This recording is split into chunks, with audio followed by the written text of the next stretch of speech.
Hello class 10 तो maths के chapter में 6 एक्सरसाइज 6.3 का 12th क्वेश्चन, जिसमें दो ट्रायंगल्स ए बी सी और पी क्यू आर गिवन है और साइड्स प्रोपोर्शन में यानी रेशो इक्वल गिवन है। A B upon P Q, B C upon Q R और A D upon P M. A D और पी एम मीडियन है दोनों ट्रायंगल्स के।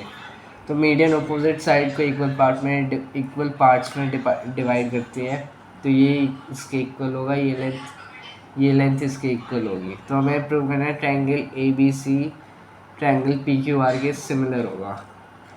तो हम पहले इस ट्रायंगल में देखें तो हमें गिवन है A B upon P Q equals to B C upon Q R equals to A D upon P M. अब अगर हम इन दोनों ट्रायंगल्स को आपस में सिमिलर कर देते हैं और फिर ये सिमिलैरिटी से हम ये वाला एंगल इक्वल कह सकते हैं दोनों ट्रायंगल का। तो वो करने से क्या होगा कि हमारे पास ये रेशो तो गिवन ही है ए बी बी सी, तो बीच का एंगल आ जाएगा। तो हम साइड एंगल साइड से कह सकते हैं कि A B C P Q R similar होंगे।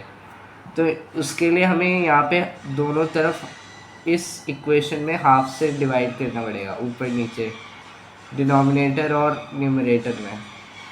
क्योंकि बी सी का हाफ अगर हम करेंगे तो हम सी डी भी लिख सकते हैं, बी डी भी लिख सकते हैं। क्यू आर का हाफ करेंगे, एम आर भी लिख सकते हैं, क्यू एम भी लिख सकते हैं। लेकिन हम अपने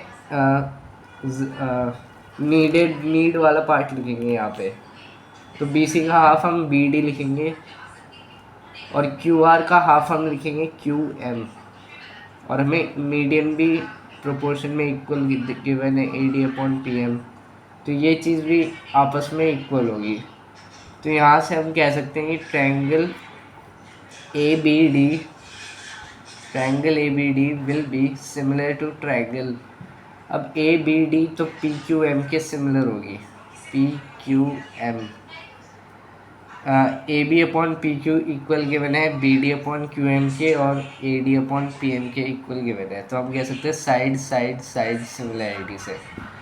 तो यहाँ से हम कह सकते हैं कि एंगल बी और एंगल क्यू बराबर होंगे। तो angle B equals to angle Q C P S T से। एंगल बी एंगल क्यू बराबर है, तो फिर ट्रायंगल ए बी